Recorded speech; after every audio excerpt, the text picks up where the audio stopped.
Okay, good afternoon everybody. How we all doing? Just let me know you can hear me all right. That'll be really useful, thank you.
Okay, we'll just give everyone a bit of a chance to get in. Only just gone 3 o'clock.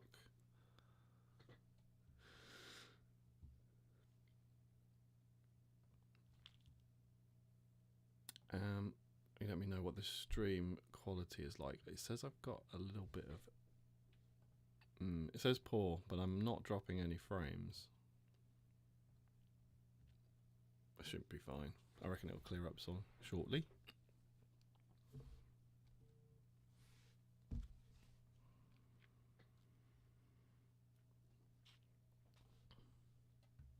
Excellent, cool, brilliant, thank you. Cool, so yeah, welcome everybody. This is the first, hopefully, of many YouTube live streams that we're going to do on this channel. We're making a few changes and we want to do a little bit more, and we thought, why not utilize this platform and try and grow out the community and use YouTube live a little bit more rather than the kind of more formal event style things. So this is a bit of a test for us, but we're definitely looking forward to it. So yeah, we appreciate all your feedback, which would be great. And of course, I want to start off by just mentioning the Extract Summit. We've got 2 this year, Austin and Dublin. We're still accepting speaker submissions too.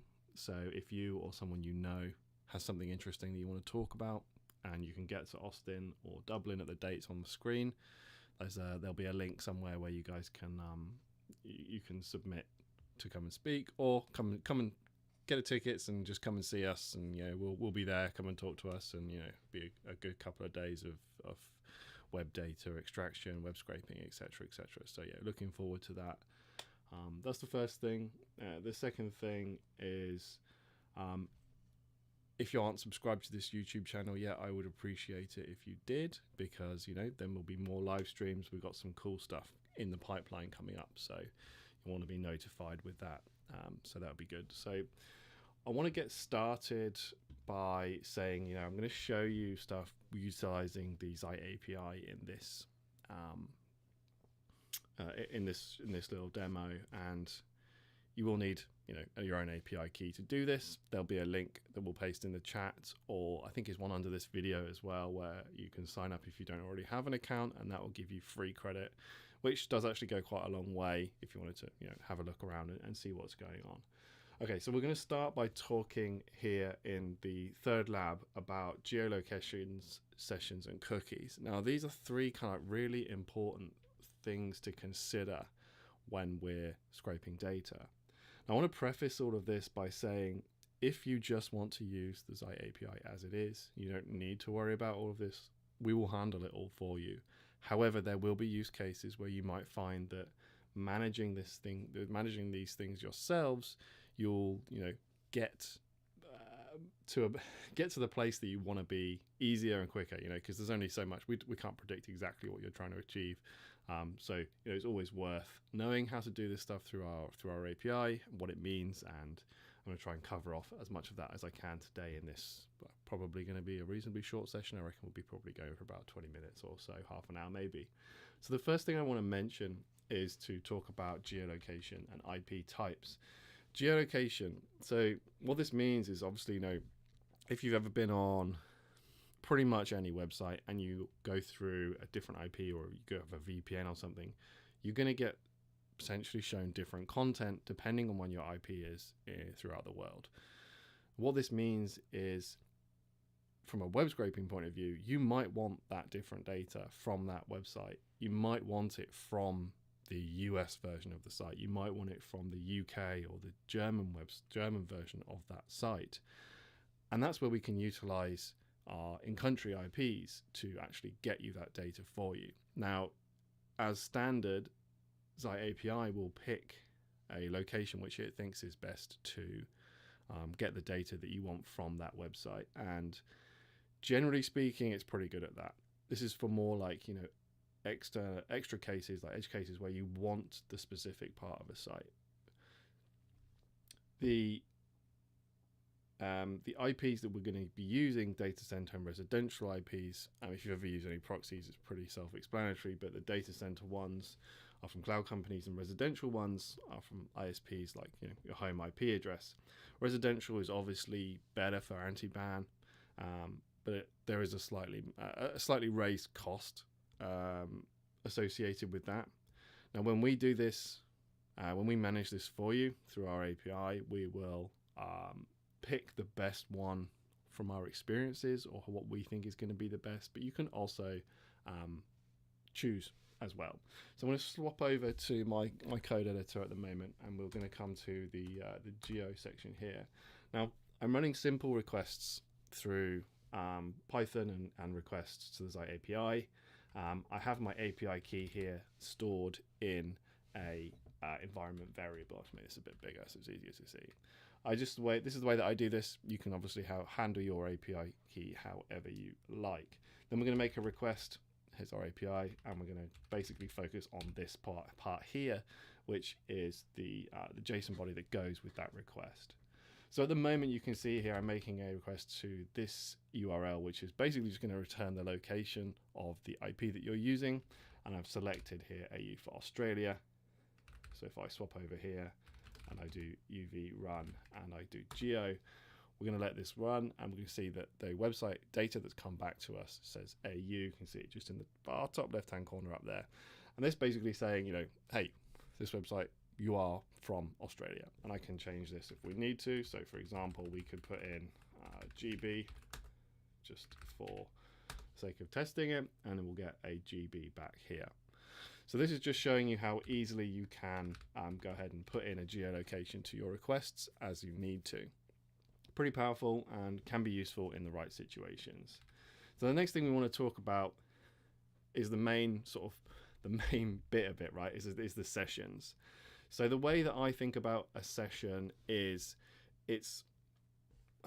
so when you connect to a website through your browser, that starts a session up for you, and that's going to have, your IP is going to be part of that, your browser type, your user agent, all of this stuff, everything that you've been using to connect, that's going to be part of your session. Now, why this is important is that when we make requests to scrape a site, we may want to actually manage those sessions ourselves because we want to, get the best option through anti-ban, or we want to reuse cookies, or maybe there's some state that we want to persist. But you can see here, like, the session is a set of request conditions. Now, generally speaking, if you just utilize the Zyte API as it is, we do some session work in the background. But this is for if you want to manage them yourselves, and we have a couple of options for that. But before I talk more about sessions and show you some examples, I just want to scoot over across into cookies, because these are independent from sessions but are also very important as well. Now, in a lot of cases, for a website to work how you want it to work, to get the cookie and the session working so you don't get blocked, etc., etc., a lot of the time you just need this cookie, and this can come from making one successful initial request. I'm going to come back to that in a minute because that's going to be the more important part of it. Cookies are obviously stored client side, and you can remove or you can choose to add them or whatever you need to do. With that said, back in our sessions, we have two ways to actually handle sessions through the Zyte API. We can do server managed and we can do client managed, which is over here. So what I want to do now is I'm going to come back over to my code editor and we're going to have a look at the cookie section here. Now, what we're doing in this is we're making two requests. So we're going to make two requests through the Zyte API, and we're going to start with this site and then we're going to end up on going to this one. Now the key differences here is the browser HTML and the response cookies section. Now, as I said, this is separate to sessions, but this could be all that you need to manage it depending on what you're trying to achieve. So when we say browser HTML is true in the first response, we're telling the API that we want to use a browser to make that initial request. But because we're returning the response cookies, we can hold that cookie and we can pass it into subsequent requests. So let's say, we access a website, we get through the checks, we're acting like a regular user, we get a session cookie back from them, and that's the response cookie here. And then we can go ahead and we can use it, and we can then pass that cookie into subsequent requests. The difference is that this one is not a browser request. This is just an HTTP standard plain HTTP request. Now, what this means is that we can manage the costs a bit better because we only need the browser, perhaps in this instance, for actually getting through the anti-ban or getting that cookie for whatever other reason that has that information in it. We can then pass it into subsequent HTTP requests, which are going to be much cheaper and will be quicker. So that's something we can consider when we're working with certain websites. Now, I always say that you need to fully understand the site that you're trying to scrape the data from to understand how you want to do this, whether you want to just grab some cookies or whether you need other things to go forwards with that sort of with the scrape. So I'm going to come to my client session. We're going to go, which one am I wanting to do? Actually, we'll talk about cookies a bit more whilst we're here. So I want to just show you how you can actually add cookies to a standard request, because perhaps maybe your cookies come from somewhere else. Maybe you want to add it in manually or something like that. So I've just set up a simple request here that's going to send this cookie to it, and when I run this request, we'll see that come back from the site. So this one is request cookies.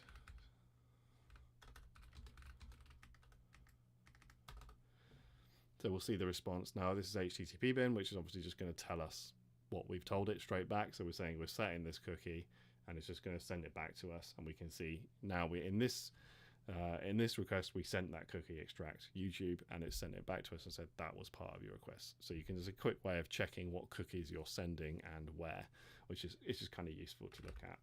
So let's have a look now at the actual client session. This is probably where you're going to spend most of the time. If I come over back to my thing here, so this is to manage the session. We have more control this way.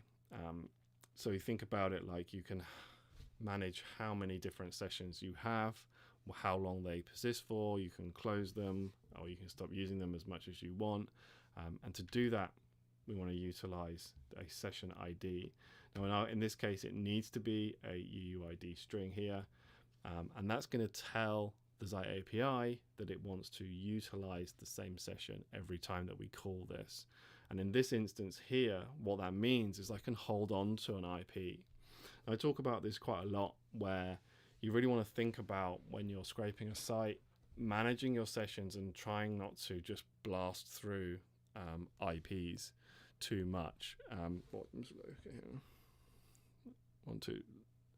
So you want to try and think about managing the sessions and just like not blasting through loads of IPs, because although that can work, you could be missing out on stateful stuff, you could be missing out on consistent data because it thinks you're a brand new user every single time. So you might not get the same information through, and also it's going to be easier to spot and block either your set of IPs. I've adjusted the volume, so just let me know now if that's a bit better. It looked alright on my volume meter, but yeah, who knows. So what we're going to do in this one is we're basically going to make 5 requests through here, and we're going to send the same session ID each time, which means we should get the same IP address each time, which is something that we are going to be wanting to do. So we're going to do UV run, and I've called this one client session.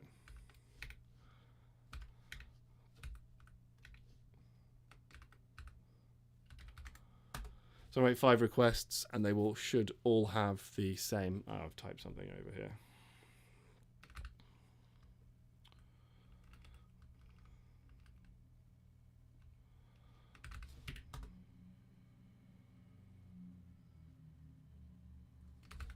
Oh dear, I've broken my thing.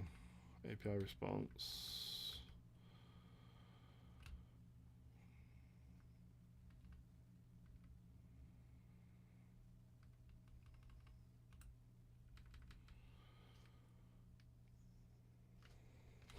That's interesting. What have I done wrong? HTTP response body, API response, HTTP response. What was my error? HTTP response body.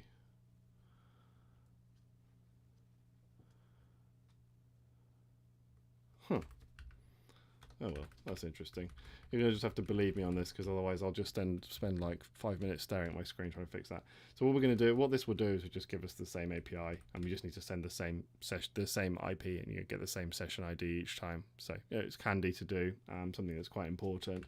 So if we come over to the managed sessions now, this is going to be a little bit different. So I do want to talk about managed sessions a little bit, and then I'm going to move on to like the main kind of reason why I tend to do this the most.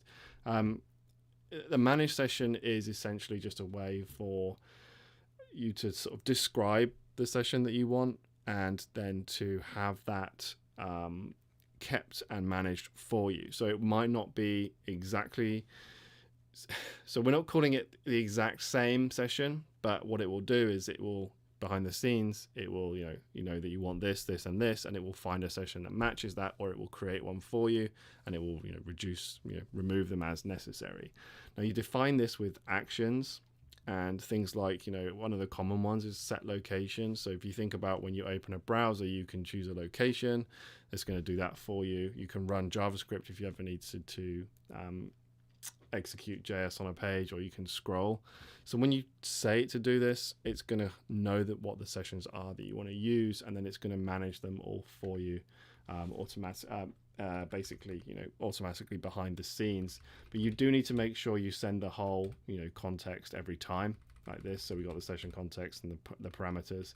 The action here I've just set is just to wait for timeout. This is just kind of like a not to do nothing kind of action, just for the example. But that will then do the open it up for you, and it will manage that. And interestingly, this will actually make it run through a browser, even though I've put this. So that's worth noting. The last thing that I wanted to talk about is, again, reusing sessions. So I mentioned this in the cookie section, and this is a very common way of doing it, but this is like the next step along. So instead of just sending the same cookie for each request, we're going to send the actual session ID. So this is a much better way of beating any kind of anti-bot or anti-ban stuff, because we can figure out by testing what the website needs, what sessions and what we need to work, and then we can make that request and save that session ID, and then go ahead and make multiple requests with that session. So that's what I'm doing here. I'm creating my session. This is obviously client managed session again. I'm creating it here, and I'm making a browser response, but instead of just passing a cookie in this time, I'm giving it the session ID that I created.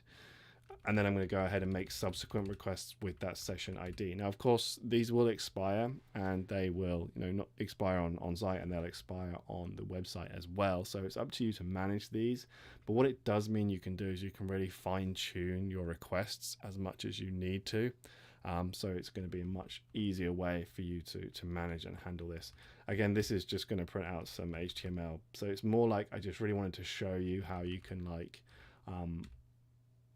go ahead and make the request through the browser, get that session that that works, and then use it multiple times through an actual HTTP response that's going to mimic that kind of more standard user type data, standard user website approach. Because obviously when you go through a website on your own through your browser, you don't open one page in one browser on one IP, copy a link, and then go to another page in a different browser through a different IP. So we're just kind of doing our best to make the session look as good as possible and manage it that way. Now, as I said at the top, if you just use a Zyte API, normally we will handle all of this for you. We do this automatically all the time. It's a really good way to minimize the costs associated to it because you don't need a browser for every single request. But this is just going to give you that control of how you want to handle it. And this all integrates really well into Scrapy as well. I'm going to have a demo for that at some point coming up because I want to do more project stuff that we're going to showcase on this channel through a live stream. So make sure you're subscribed for that. But this, I really just wanted to show you the basics and talk a little bit about a session and how you can geolocate. So what we could do here is we could incorporate the geolocation as well. We could override the browser and say we want it to come from here, and then we have a really good, strong session that we can utilize and use over and over again. So I think what I'm going to do now is I think that's probably going to be it. And the last bit down here I had was just reusing the session where you open the page first with a browser and you reuse it for your HTTP requests over and over again. The main thing is to find a session that's working and is good and work with it and make multiple requests with it. And that's kind of a secret sauce, not really secret, but in web scraping, like I said, acting as much as like a real user as you can. So I'm going to call the demo done here. I do want to do more of these things. We're going to have some more coming up. So make sure you're subscribed and keep checking the Discord as well. There's going to be a lot of cool stuff coming up, of which a lot of it will happen on this channel. There's going to be more content. There'll be more, excuse me, there'll be more live streams, and we've got a few really cool community events that we're in planning for. And also don't forget the Extract Summit as well. It'd be really cool if you guys can come down. I'll be there for both. So if you come down and you're and you see me, come say hello and say, I've come from the Discord channel, I've come from the community. I'd really appreciate that, and it'd be great to speak to you guys. And also, if you want to speak, submit, we'll review, and you could be up there on the stage talking about whatever it is that you're passionate about in the web scraping industry. So I'm going to call the demo done from here. So I really appreciate you guys coming along. Stick around in the Discord, and yeah, we will see you again very, very soon for more web scraping, more live stuff, more community stuff. And yeah, thank you very much, guys. I will see you again soon.